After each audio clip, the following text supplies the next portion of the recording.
Hi everybody, it's Theia. Welcome back to Garden Goddess Tarot.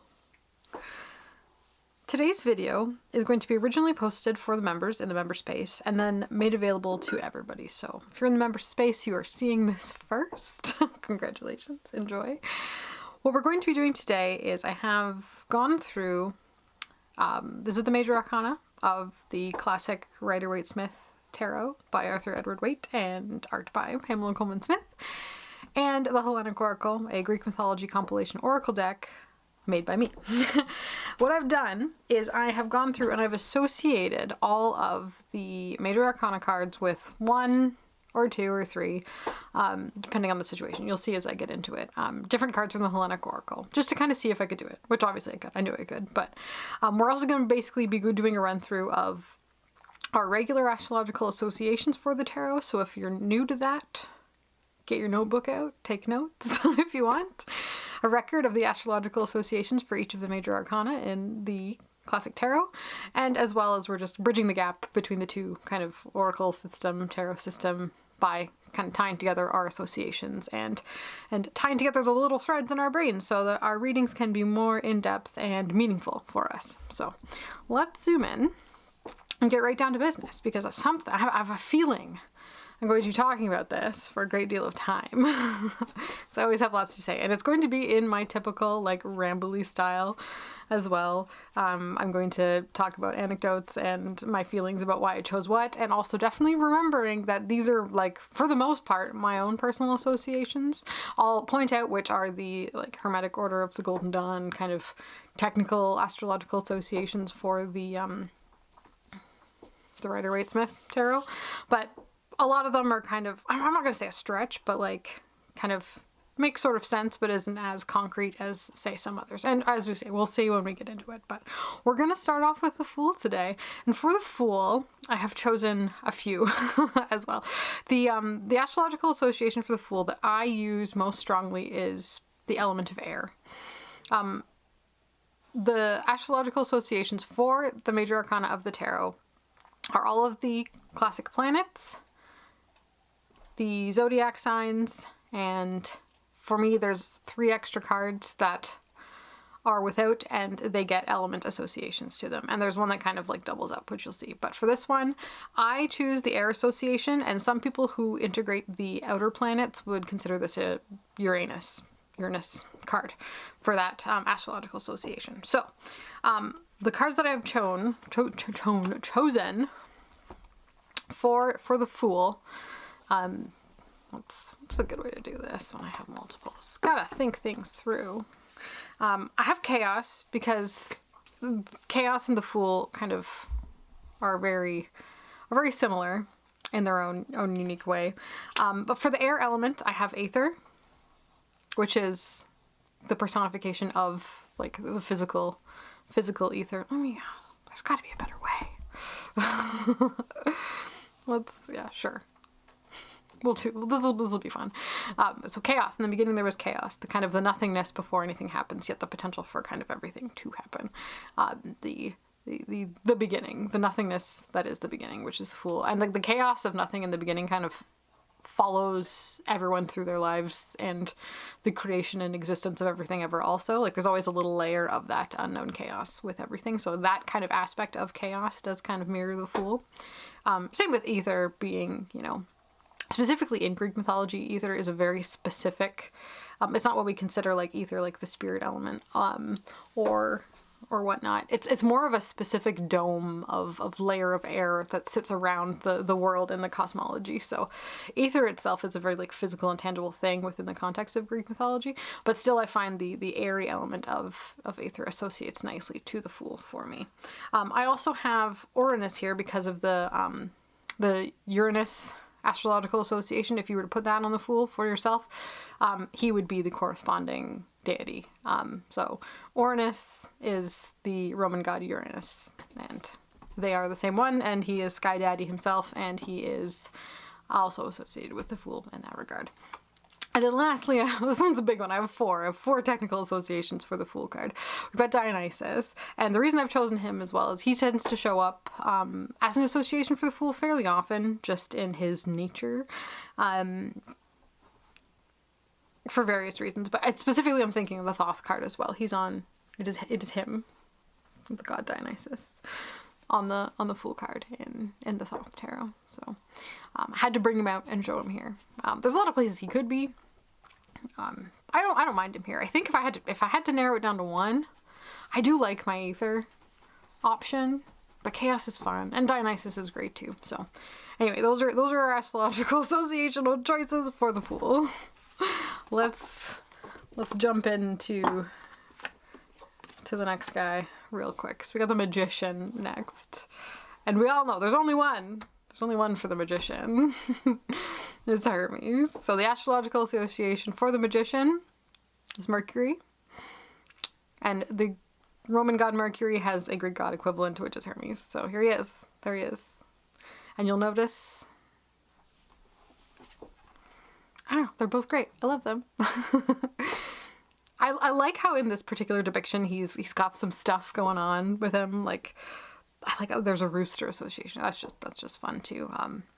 But his painting, he's in the act of creating as well, which kind of harkens back to the various aspects of the Magician. I could talk at length about him, but we're gonna keep it short and simple. And Hermes is the Magician, and that's the only one for it within the Hellenic Oracle, in my professional tarot opinion. Alrighty, for the High Priestess, of course, I have two. I have a couple. I have Pythia, which she's technically not a god. She's a mortal Delphic oracle. So like she's not technically a god, which I always hesitate putting her here, but she sits really firmly in that high priestess like space, that kind of guide between two different states of being and that sort of thing. So I like her here, but at the same time, sorry that my copy of this is so used and abused, but that's okay. I like her here, but at the same time there's a part of me that really wants something a little bit more, I don't know, like godly to be in this space, because a high priestess is big news, big energy. She strides the abyss, and she is keeper of secrets, and you know, a constant, strong divine feminine presence. So I've also chosen Selene here as well. And this can be an association for the High Priestess quite well, just because of her moon association. So the astrological association for the High Priestess is the moon when it comes to, we're talking classical planets here, and she's the moon. So far the first three have been planet related astrological associations, and hers is the moon, so she's here. Selene, she'll come up again later. Surprise, when we're talking about the actual moon card. But because the astrological association of the High Priestess is the moon, I had to bring her out here and keep her as a nice, more godly contender for the position of the High Priestess if we were making like a majors only deck with the Hellenic Oracle. So those are my two choices for the High Priestess. Next, we have our Empress, the Empress, Earth Mother, and the astrological association for this one is pretty clear as well. We're still in the planets, in the realm of the planets, and we have Venus, and the Greek goddess equivalent of Venus is Aphrodite. So she's here. Aphrodite, goddess of beauty, associated with love, birth from the sea, an ancient goddess. Universal appeal she has. She's highly associated with the Empress for that reason, just with her Venus associations and that one. So, but specifically with this card speaks more of creation and abundance in a way that Aphrodite herself alone kind of doesn't always. So I have a couple other contenders. Demeter's here, and Demeter is a very Earth Mother type goddess. The wheat that is often associated with Demeter for crops and like literal physical resource related abundance is plentiful within this card as well. So I don't mind her here as a potential association for the Empress, outside of the classical hermetic planetary association, which would technically be her. I also have, we have lots of options for her. We've got Hera here, being the wife of Zeus, especially when we get around to talking about the next card and which particular associations you chose for that one. I don't mind Hera as the empress. Sometimes in Greek mythology decks, Hera will be the empress, and I don't hate it. It makes sense when you think of them specifically, even in a more so like Marseille perspective of the emperor and the empress being of a more position of power as opposed to like creative Earth Mother kind of energy. So they're there. So they're all perfectly strong contenders, maybe some more so than others, for the Empress card in the tarot. Next up, we have the Emperor, and the astrological association for the Emperor is Aries. So he's right here. And he goes really nicely with having, oops, not Pythia, went too far, Aphrodite as the Empress, because they're not officially a couple, like on paper, because she's technically married to Hephaestus, but they had a very strong relationship. So if you like Aphrodite for the Empress as Venus, then Aries as Mars for the Emperor works nice in that kind of pairing aspect. The other option for the Emperor card, which I've seen in a lot of decks, is putting Zeus as the Emperor, because the similarities are not easily ignorable, right? King of the gods, in control of everything, strong father figure. He fits really well in at Emperor energy, but specifically the Hermetic astrological association is Aries. Aries is zodiac sign. I gotta be clear as well, because this gets a bit confusing when we talk about Aries, the zodiac association, and the planet Mars, which will come up later. Actually, both of these two kind of come up later as well. But for the most part, Aries as the astrological, not as Mars. Sorry. The planet Mars is for the tower later on. Again, my brain. It gets a little bit finicky, but for the most part, it does still hold up. These are my contenders for the Emperor within the Hellenic Oracle. And like just with how I experience Emperor energy, I think Zeus does fit technically better, but my desire to make the astrological associations that I know and love fit perfectly leads me into this kind of space for him. So that's the Emperor. Next up's kind of a finicky one. We're the Hierophant here. And for this one, he's the earthly path across the abyss. He's, structure, religion, society, like all of those, the Hierophant is, an organized, pre-laden path in front of you. And for me, what I kind of chose for that is a weird one. Actually, hold on. I also wanted, for similar reasons, okay, and also this. We'll have to put him back in the other deck later. I have this pile of Hellenic Oracle cards everywhere. It's crazy. Because there's so many, but okay. So for a pre-laden path with which you are kind of destined to walk for one reason or other, I feel like the Labyrinth card sits really well in this space. The astrological association for this, according to the Hermetic Order of the Golden Dawn, is the zodiacal sign Taurus. And for me, the Minotaur kind of really embodies that. There's cows that pop up all over the place in Greek mythology, like Europa and Io, and there's like the Minotaur's father, and like cows are omnipresent as vessels of plot devices. But it works really well here for our Taurus association, and with the Minotaur living in the center of the labyrinth, and as we talked about, a pre-marked path through which one must find their way. I think it works. Both of these either work quite well for our Hierophant association, I think. So that's my justification there. I think I almost like the Labyrinth itself better as this option. Thinking of the Labyrinth.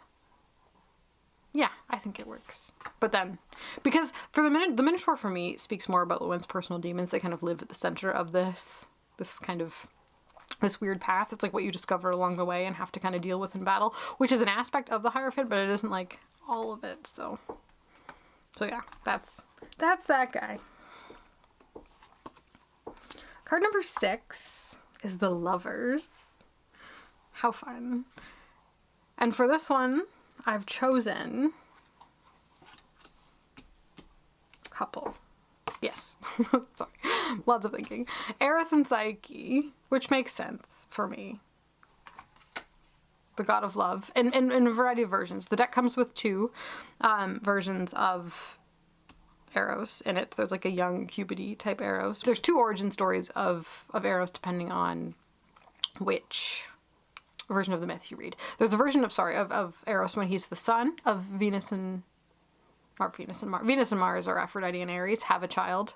But then there's another version where Eros kind of sprang into creation at the beginning, right around when, chaos was happening. He's one of the first things that popped up in a kind of primordial form that, that love is one of the sources of everything. Kind of, they're just rooted in that old. So I like having both versions of him around.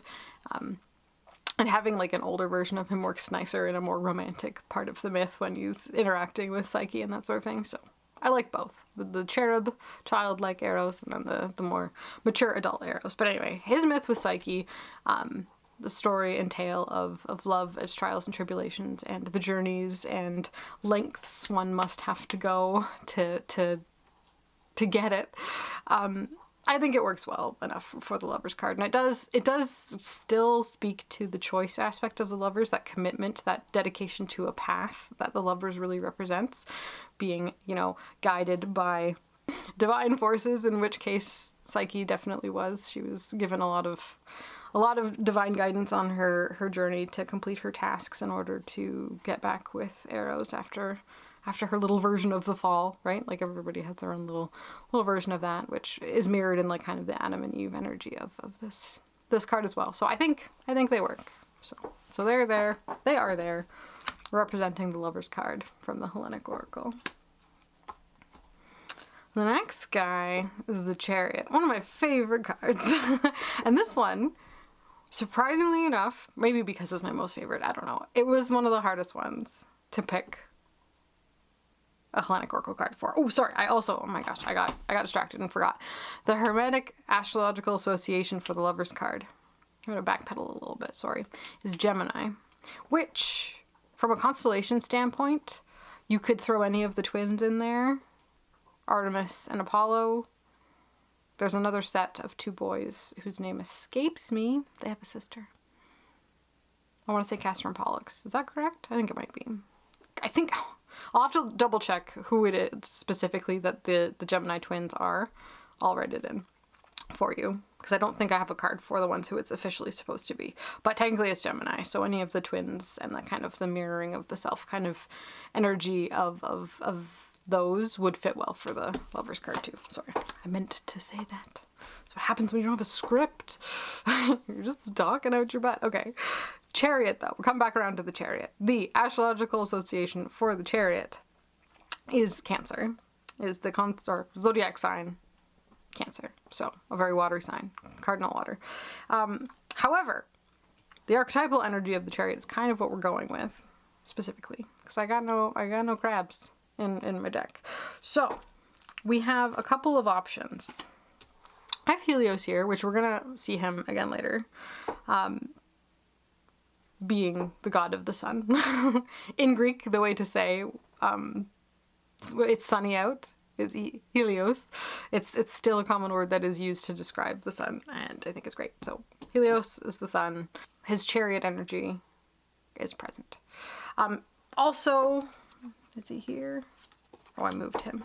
Apollo works too, maybe more so because Apollo is more associated with pulling or driving the chariot. But in this case, we have Helios in this deck specifically in the Chariot, but he'll come up later. Because for me, Apollo is more like ruler of the sun, god of the sun, as opposed to Helios being sun energy itself, which kind of, conflicts a little bit. We also have, which I think is almost a better choice, Apollo's son Phaeton. And this is in the expansion, I believe, the Men and Monsters one. He's the son of the sun. Son. And he wants to impress other people by showing everybody how he can drive his dad's chariot across the sky, bring the sun and all that jazz. But he's young, naive, full of hubris, and falls out of the sky to his doom. So,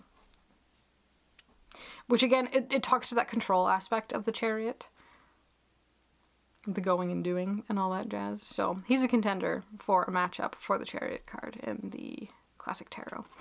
And there's also, I wanted to throw here the Sphinx as well, which is specifically because of our Sphinxes, and the way chariot mysticism kind of presents itself within this card when we're talking about the Sphinxes. I like it for that. None of these particularly scream watery. Like, I like the chariot card to have a little bit of that watery energy to it, which is why I'm not like super sold on any of these. Like, I'm not hard and fast that one's better than the other. But with the Sphinx, I do like that she's a representation of, you know, the four directions, the four cardinal signs, the corners of the zodiac wheel, which is embodied in the energy of the Sphinx. Man, lion, usually if they've got wings, the eagle for Scorpio, and then the cow for Taurus. So that's there as well. The four apostles, all of our number four thing associations, right? The four elements.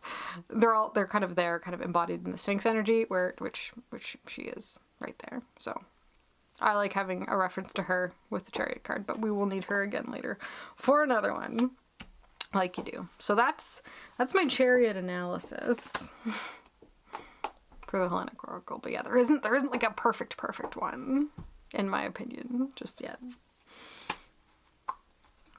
Okay, strength though. Strength is pretty easy and straightforward. Often in Old Marseille decks, strength will be associated with, it'll be Heracles fighting the Neiman Lion, which is also a card in the expansion, which I could pull out as well, having the Neiman Lion present. Actually, may as well. For here, may as well do it. Go big or go home. So yes, we have literally Heracles here wrestling the Neiman Lion, and then here you can see he's wearing the skin. So that the strength, when we're talking specific fortitude kind of energy, it's here. And there's often a reference to the woman in this being Virgo as well, so we'll touch on that when we get to the Hermit a little bit too. But specifically the strength card associated astrologically with the star sign Leo, the lion, Neiman Lion. Makes sense. No complaints. This one is one I'm pretty darn sure of in my personal choice. So Heracles or Hercules, depending on Rome or Greece, and then Neiman Lion. Taming the beast within. Yes? Yes.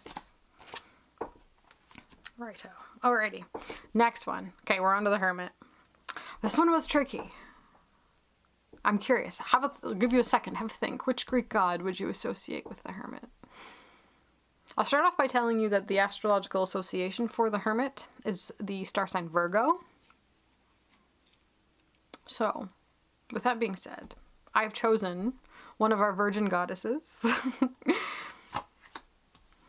who kind of hides herself away, so much so that she kind of got bumped out of the Olympiad. It's Hestia, our goddess of the home and hearth.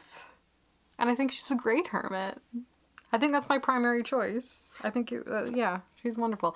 I also threw in the mountains card, just because I wanted that like lofty energy. So I feel like Hestia mixed with the energy of Aurea, which is the, you know, the spiritual mountain kind of aspect of it, mixed with the goddess of the home and hearth. Together, those two make hermit energy perfectly. But I think if I had to just pick one, Hestia would win. Especially being a virgin goddess and embodying that Virgo energy of the Golden Dawn's astrological association for the Hermit card. But that being said, the mountain kind of energy of Aurea really encapsulates that going within spiritual mountain inner quest that the Hermit kind of lives in. So I like those for that one. So that is the Hermit. The Wheel of Fortune. How fun. So Sphinxy comes back out for her, mostly because she's present in more than one way, because we have our four guys around the corner. I also have a couple of other options for this one, because with the Wheel of Fortune, it means it's one of those cards that just means a lot. Its astrological association is Jupiter, which is the Greek god Zeus also. So in my brain, when I think of the Greek god that goes with this card, it's Zeus for me. So again, he's not my emperor. My emperor is Aries, but Zeus is hanging out here over the Wheel of Fortune, in control of the way time and space kind of play out, right? He's the one spinning the wheel in this context. So Sphinx is hanging out here. We got Zeus, but also, okay, we have some other layers of destiny and fate, which tend to kind of play out within the context of Greek mythology in fun ways. We have Tyche. I have both versions of her here, in which case within the deck, one kind of represents bad fortune, one represents kind of good fortune, or you can take one out and just have it be generally fortune, or the goddess Fortuna is the Roman equivalent of Tyche. But she's here, and she very much also encapsulates the kind of destiny aspect of the Wheel of Fortune.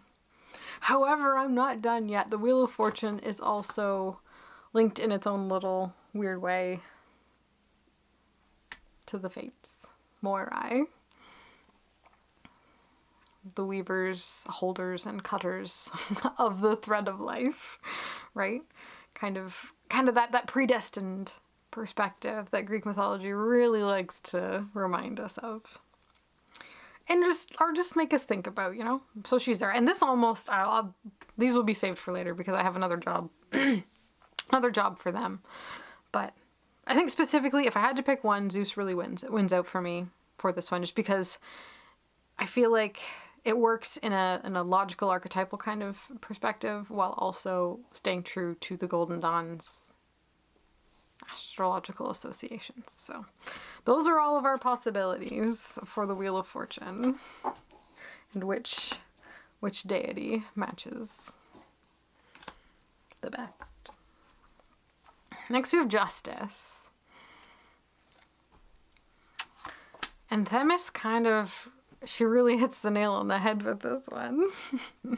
Themis, god of divine justice, balance within the universe. I feel like they're kind of a match made in card association heaven, right?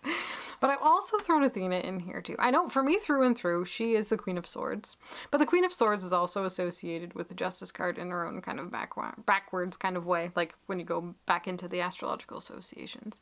And I wanted her present because I would hate to just kind of relegate her to the minor arcana, because she is kind of big news and important, and we love her. So she's here.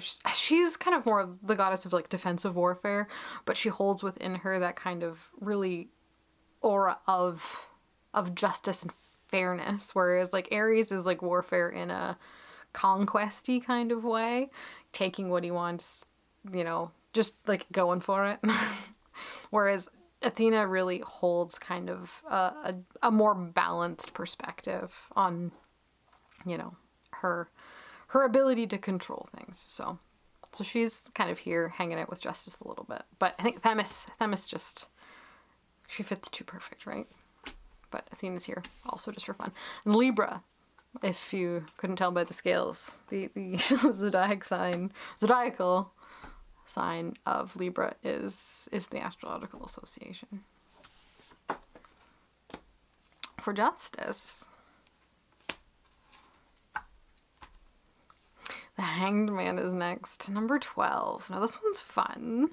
This is one of those ones that can have kind of a couple associations to it. For me, the Hanged Man's astrological association is one of the elements. It is water. So you know how the Fool was the element of air for me? The Hanged Man is water. So in that case, At first, for me, what comes out of my brain is Pontus, the sea. You could also throw Okeanos here, the kind of the river of fresh water that runs around the world. But I feel like the sea and Pontus kind of really fit with the Hanged Man for me a little bit better. And the color of this matches his shirt really nice. Also, like, I didn't do that on purpose, but maybe a version of myself did. Who knows? But the Hebrew letter for this is also Mem, which means water. So he's really the depths with which he plumbs his spirit in order to find self-actualization is kind of held within the concept of the sea quite well. So that's one of the options for the Hanged Man. You can also include the outer planets again, like with the Fool, we considered Uranus as an option. So for this one, Neptune would be the planet that it would be associated with, god of the sea. The Greek equivalent is Poseidon. So he's here, and he could also be an option for the card that is associated with the Hanged Man in this deck. But also, I feel like there's one for me that is just the first one that comes to mind and fits a little bit better. And for me, that's Prometheus. Literally the man that got strung up on the mountain. Forced to think about what he had done. Having his liver pecked out every day. The sacrifices he made to get him in that situation really kind of refer to the concept of sacrifice that is held within the Hanged Man card. Surrendering to your situation. Even the little flame above his head and the halo around him, for me, they make sense. For me, Prometheus is the Hanged Man. The Marseille decks, this sometimes is called the traitor card, which Zeus would have considered Prometheus a traitor, which is why he strung him up in the first place. So that's that association. I like him a lot for this one. He's my primary choice, secondary choice, tertiary choice for the Hanged Man card. All right, we are on to death, the pivotal point. And really, Thanatos. It has to be Thanatos, right? Well, it doesn't have to be Thanatos, but Thanatos is the first one that comes to mind. God of death. Guider of souls. Taker of beings to the underworld. He works quite nicely for the death card. However, the astrological association for death is Pluto. And Pluto, well, it's Scorpio, and Scorpio is ruled by Pluto, so. So I like to put Hades here too. So Pluto, the Greek god equivalent of Pluto is Hades. And he's hanging out here with his little Cerberus. His Bident up here as well, carrying a staff, ruler of the underworld, lorder over of the realm of death. Had to be him. So he's here as my stand-in for like the technical astrological association of the death card. But I really think Thanatos, like Angel of Death, fits, especially even the imagery of just the idea of someone coming and taking everyone no matter their status, right? Because I feel like Hades could be bartered with, Thanatos cannot. Whereas, like, death is supposed to not be able to cheat death. Ask Sisyphus. Didn't play out well for Sisyphus when he tried to cheat death. But yeah. Those are my boys for this one. So yes, the astrological association for the death card is the zodiac sign Scorpio, which is ruled by Pluto. Next, we have Temperance. This one's another tricky one. I'll give you a second to think about what or who you would choose for the Temperance card within the context of Greek mythology. Lots of ideas. Okay, hear me out. This is my TED Talk. First off, I've chosen Iris. Bit strange, but I think I like it. Now, we have water irises on the Temperance card, which are important, so I feel like there's that tie and link there. Iris is also a wonderful messenger goddess and a cupbearer, so we have the cups being bared and the wings of the angel delivering messages works well. I think Iris as well, correct me if I'm wrong, but I believe she can also, however beautiful and happy, she can also go down to the underworld as well, so, 1 foot above, 1 foot below kind of business. I feel like Iris. Iris is it for me. I think she's the one. She's the one that's Temperance. The astrological association for Temperance, though, is the zodiac sign Sagittarius. So I had to throw a centaur on here for fun. And we have Chiron. And I feel like it's not perfect. I think I like Iris better for Temperance. But Chiron, our wounded healer, kind of the teaching aspect of it, what he embodies, the kind of suffering in order to move forward and to teach and, you know, better the lives of others through your own trials and tribulations kind of aspect of it. It fits Temperance kind of nicely. So he's there kind of filling the Sagittarius space. And I also put Hephaestus in here, which is weird. I thought he might, just because of specific, if we think of just like linguistically, to temper metal is really kind of his job. He's a smith. He tempers. He creates the lightning bolts. He makes all of, you know, Athena's armor and a bunch of other tools that are that net that he used to catch Aphrodite and Ares together doing stuff that they maybe shouldn't have, that they couldn't escape. Like he makes the magical items mostly out of metal, and I feel like that's a very Temperance-y thing. So he gets kind of a spot under the Temperance card for that. But I think my first choice is definitely Iris, messenger goddess of the rainbow. I feel like there should almost like be a little rainbow in the background of this, and the flowers are there, so it makes sense. Then Chiron, our wounded healer, teacher of heroes. And again, this is an important one. This is the middle path one for the alchemy aspect of it. I guess that's what I was talking about. Sorry, I had to cut there for a second. Lost my place. But just the middle path nature of Temperance, the riding the middle line. I think it works. So those are my choices for Temperance. Card number 14 from the Major Arcana. The next one is the Devil. This one was pretty easy also. So the astrological association of the Devil via the Hermetic Order of the Golden Dawn is the zodiac sign Capricorn. And Capricorn is represented by a sea goat.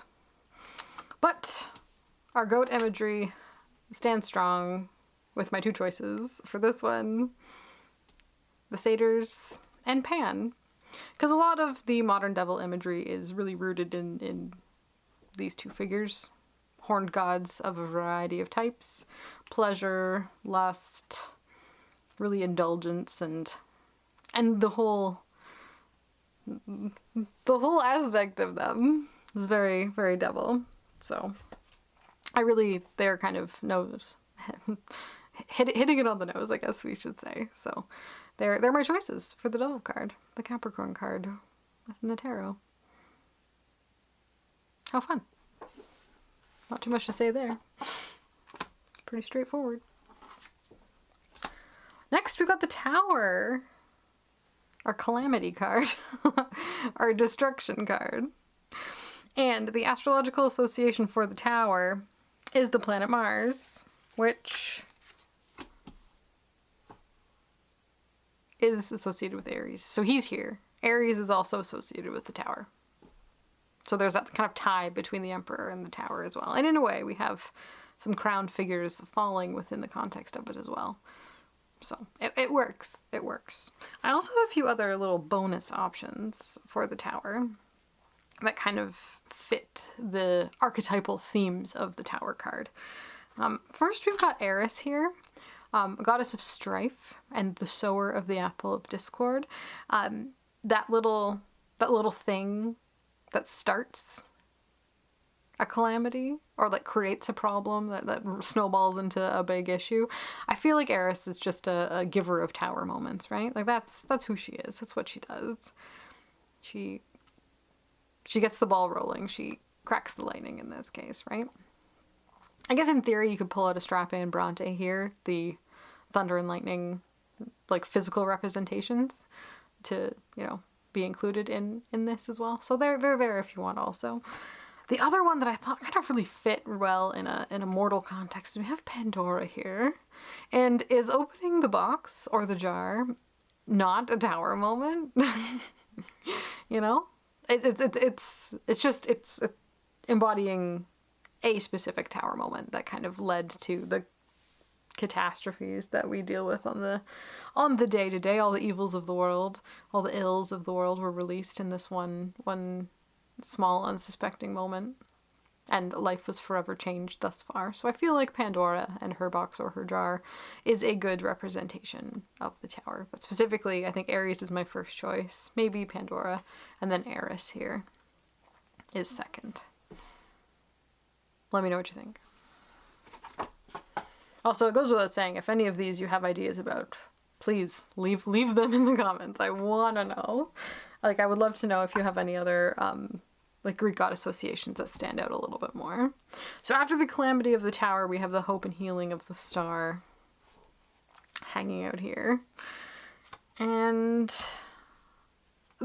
Astraeus, god of the stars, hanging out, doing his thing, is really a physical representation. And for me, when I think of the star, I think of like the stars. And then you kind of get the constellation-y aspect of it kind of hidden within this as well.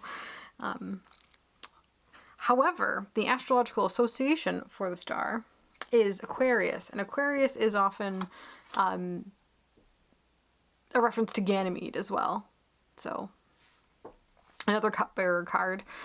He doesn't, for me, it's not my favorite. Like, I know technically that's what it is, but he doesn't scream star energy myself, in theory. But I think specifically the astrological association of Aquarius to the star card is often associated with Ganymede. Also, I was just thinking too, you could throw Chiron in here as well. And, hold on, one more. Why not? All of them. For a kind of mortal, if you want to hold on to the healing aspect of the energy of the star, Asclepius would be a good choice, but I feel like he doesn't quite encapsulate everything.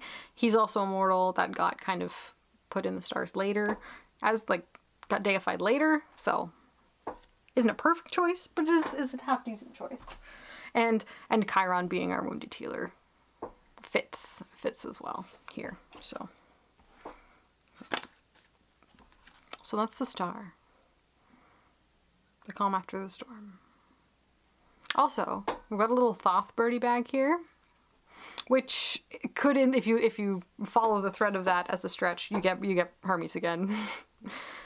It's a Thoth Mercury Hermes kind of reference there, hanging out. But Aquarius is the official astrological association. So we've got Ganymede, and then the stars themselves are present. So that is the star card. Next we have the moon, La Luna, number 18, and for her, you could go, again, we're talking literal. We have the moon, Selene here, being our moon, our constant lantern in the dark. I think it really encapsulates that. She's great for that, like, the unknown, the fear of the unknown feeling, the kind of spookiness of night illuminated, and the fear that kind of comes out of the depths of the water. And I think there's also a reason that I picked this particular card of the moon to represent Selene, because of we've got this pool of water with which she's reflected on, and who knows what can be coming out of that water. I like it. I think it's a good choice for the moon card. Artemis is also a moon goddess. She's, as Apollo is of the sun, Artemis is of the moon. So they are twins, polar opposites, one sun, one moon, one masculine, one feminine. You get the duality and the balance aspect of it there, right? Huntress as well. So we've got the dog imagery with her present in the moon card as well. So I think Artemis is a great choice as a goddess of the moon, but we have the literal moon also present. If you want to go all the way ham, we have Hecate here. She's often associated with the moon. She's triple goddess, witchcraft, and she's a moon goddess as well. So you can pick and choose. I think I really like going with the kind of animistic quality of the actual physical moon, or Selene being our moon card, but Artemis works really well, especially with the huntress kind of energy about her dogs and the fear and the way that the divine feminine kind of works within her realm is beautiful and great, and I think it works well with the moon. So yeah, those are my choices for the moon card.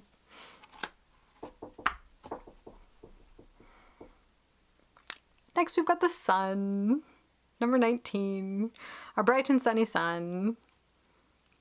And the astrological association for the sun card is, shocker, the sun. Back to our planetary references. So Helios is back, our sun, and this is him. This is more him. This feels right. This is my primary choice. And again, much mirroring our Artemis situation, Apollo works here as well. But I almost do feel like he makes a better chariot. I think maybe. I really like having Helios here for the sun. It's just great. It's wonderful.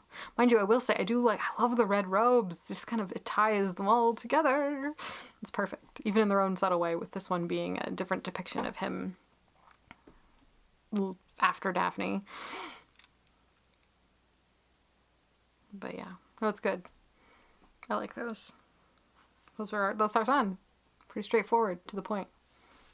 No ifs, ands, or buts. Next, we have Judgment. A tricky card. Lots of variety of interpretations of the Judgment card. Card number 20. The astrological association for Judgment is another one of those elements, as we talked. So we had air for the Fool, water for the Hanged Man and Mem. And for Judgment, the Hebrew letter is Shin, and we're fire. We're talking pure fire here. The element of fire is the association for Judgment, in my personal opinion. The other planet that you could throw on here, I think it might also be Pluto, but I don't. I stick to fire. It is fire through and through for me. The flames in his hair, it's cool. And they're almost shaped like a shin. I think they're supposed to be. Like the Hebrew letter shin. The little tufts at the end. So, for Judgment, we have options. One that popped in my head was the Sphinx, specifically with her kind of guarding of passage kind of way, having to complete a task, answer the riddle in order to be led in somewhere. And then from that energy, I kind of expanded into our location cards, our underworld, our afterlife type cards for Tartarus, the Asphodel Meadows, and the Elysian Fields here. So as one's soul departs one's body and is taken to the underworld, actually, he's right here by our little buddy. Should we have our shrouded figures, our little, there's a little bit of Chiron, our boatman, little aspect, a little association there. He's here. I'll keep him present. But he takes our souls to the underworld, and then you are kind of given, based on your achievements in life, if you're a hero and have done great things, like really great things, the bar's pretty high, you go to the Elysian Fields. If you're just kind of a general bloke, you did fine. You went to the Asphodel Meadows.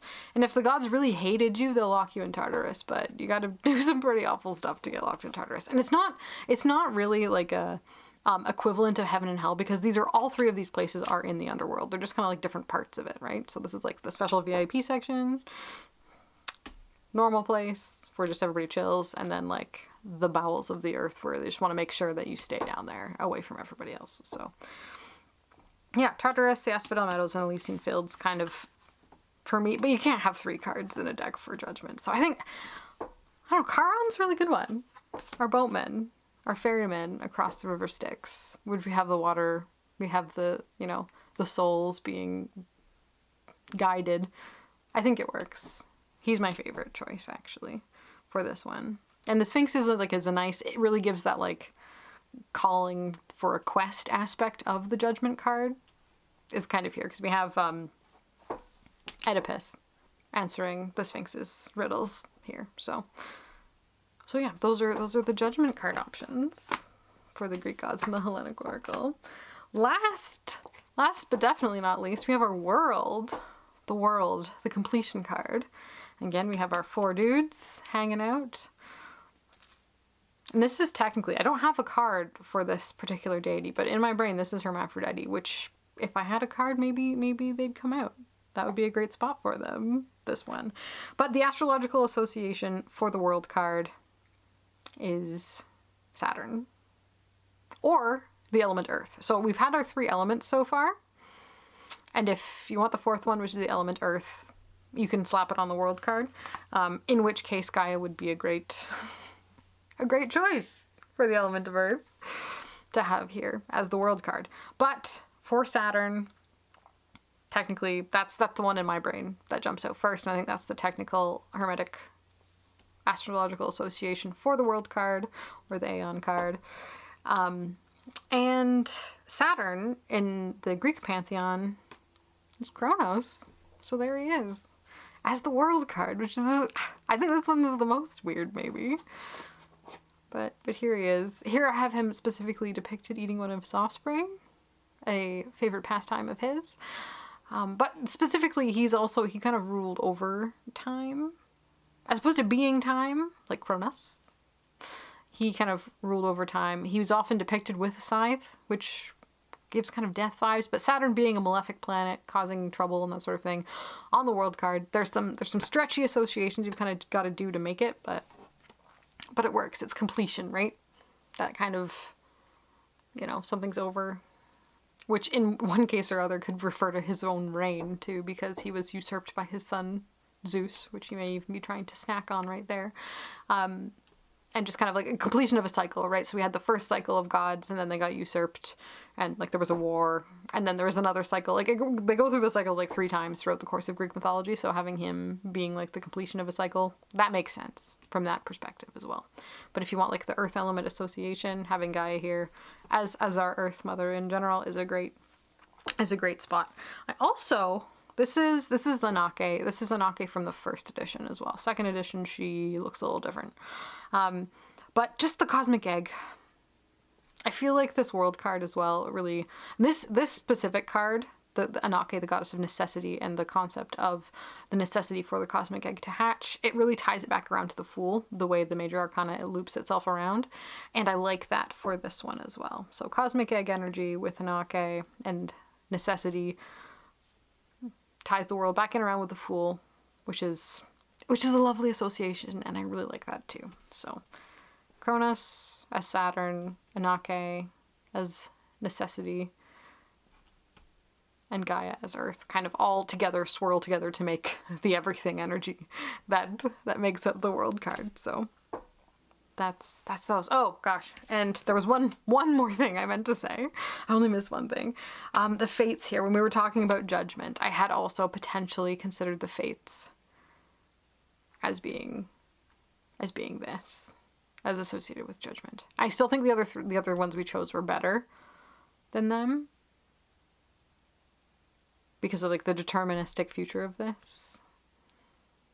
Your life but a predetermined string, and when that 3rd Moirai Atropo cuts the string, that's it, that's your time. But I think the other ones work a little bit better. But yeah, we're finishing off with the world, the cosmic egg, starting again, completion of a cycle on our wonderful world, on our Earth. So that has been my personal associations for the astrological associations of the tarot, mixed with the enduring energies of the Greek pantheon in the Hellenic oracle. I'm getting all the good guys. Well, they're all good. Don't say that too loud. But yeah. Let me know what you think. I definitely want to hear if like there's one that you're like, oh no, you need to do such and such for this one, or such and such for this one. Like if there's anything I missed or anything I didn't touch on, please let me know. I'd like to know. Fantastic. Wow, okay. This video's been long enough. Thanks so much for being here, guys. I really appreciate it. And don't forget to sign up for the member space if you want videos like this sooner, as well as additional bonus content or readings from me. Bye!